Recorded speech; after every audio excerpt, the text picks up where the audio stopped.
Next, I will be talking about Vito Gesualdi and Dick Masterson for the first time in years. This clip has brought me joy. I'll play it for you.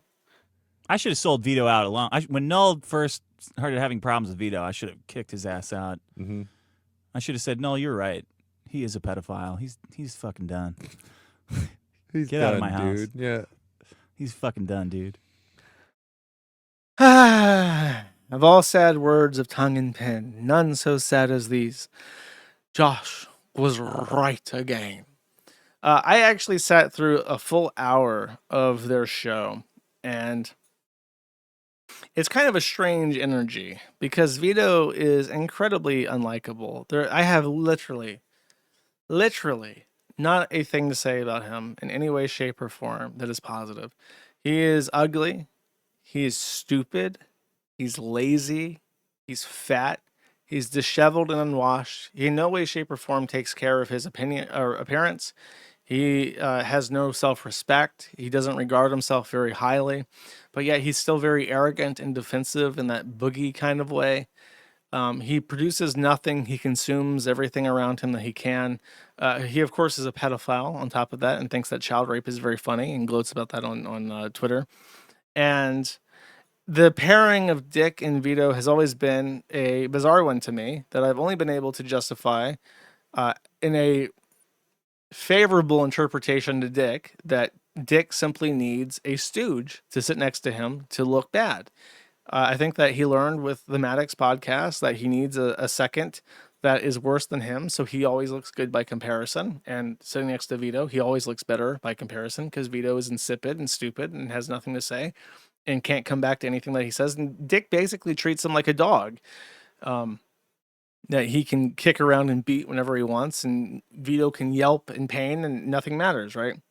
So I listened to an hour of this show where Dick is extremely disinterested in continuing a conversation with Vito. And it's kind of a bizarre exchange that reminds me of relationships where Vito follows Dick down this hallway of like a psychological hallway. Dick is withdrawn, he's to himself, and Vito is chasing after him, and he's trying to get Dick to open up and tell him why he can't come to the studio anymore. Dick has told him that he's no longer allowed to come to his laundry room slash studio in the Hollywood Hills to record live on set. Vito is upset by this and reveals that apparently Dick also does not talk to him on the phone anymore and only talks in private or in text messages. And Dick later reveals that this is because he what's the word? He wants to be able to record the messages because he says that there's been arguments in the past that they've had on the telephone that with voice that he couldn't record, and so he regrets that. So now everything has to be over text so he can record it. Vito is sad that he's no longer welcome in Dick's house. There's an obvious reason for this. I will spoil it. It's not brought up in the conversation. Dick doesn't say this, but I know what the answer is. Marie has locked down that house. It is now fortified. There's a baby inside of it, and Marie's motherly instincts have kicked in, and it is no longer Dick's Hollywood mansion, Barbie Dream Doll mansion in the Hollywood Hills. It is now Marie's, and therefore she gets to decide which guests are able to attend the Dick Barbie Dream Doll mansion, and the pedophile clown is not permitted.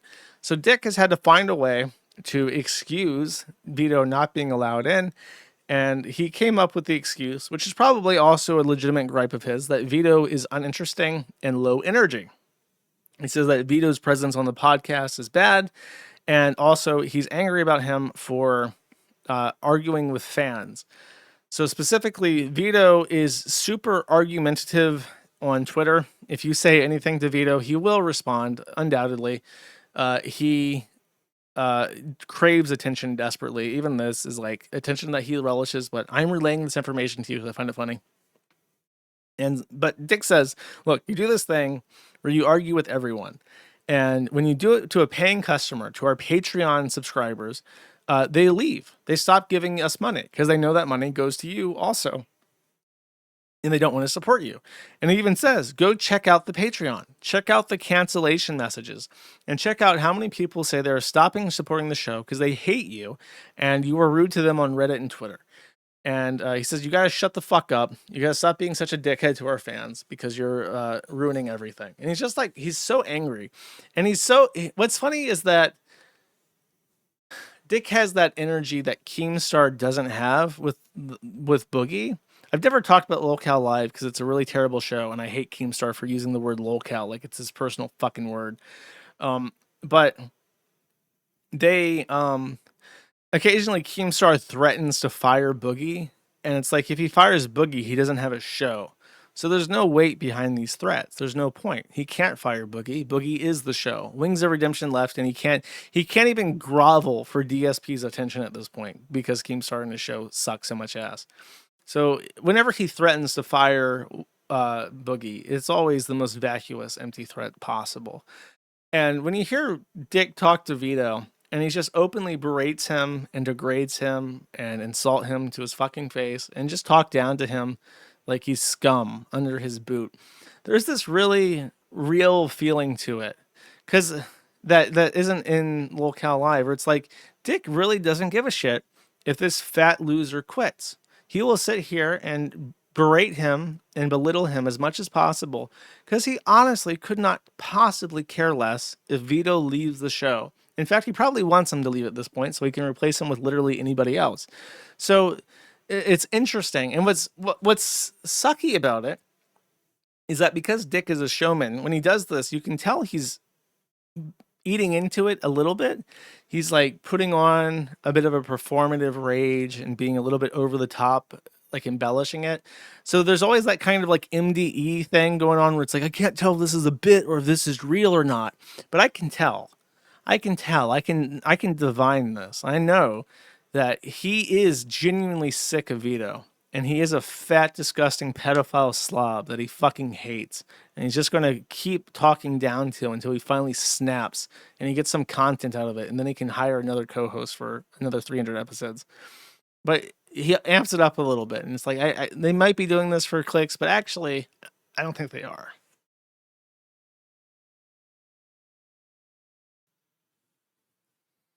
He's not going to, no, this is definitely a slow boil where I think that we're going to see more clips of them arguing because Dick knows everybody hates Vito. There is no benefit to having Vito. And there's a million there's an episode of Matt at the Internet where I make fun of Vito by saying,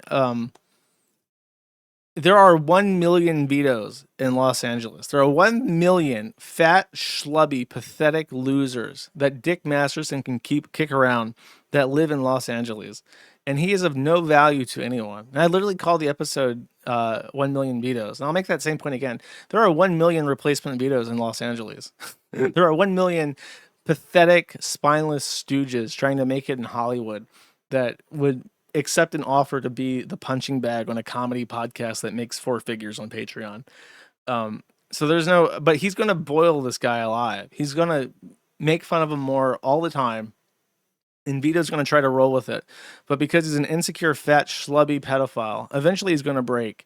And that'll be the episode where he gets fired. And that'll be worth talking about. And that's part of the reason why I have decided to talk about this. I featured the video on the forum because I'm like a Japanese man with a bonsai tree. I have this Dick Masterson shrub in a potted plant in front of me. And now that it is starting to grow in the right direction, I'm not going to clip it.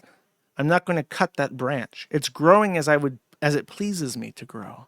So I'm going to nourish it. I'm going to give it a little bit of water and hope that it continues to grow in this direction so that it forms what is most pleasing to my eye.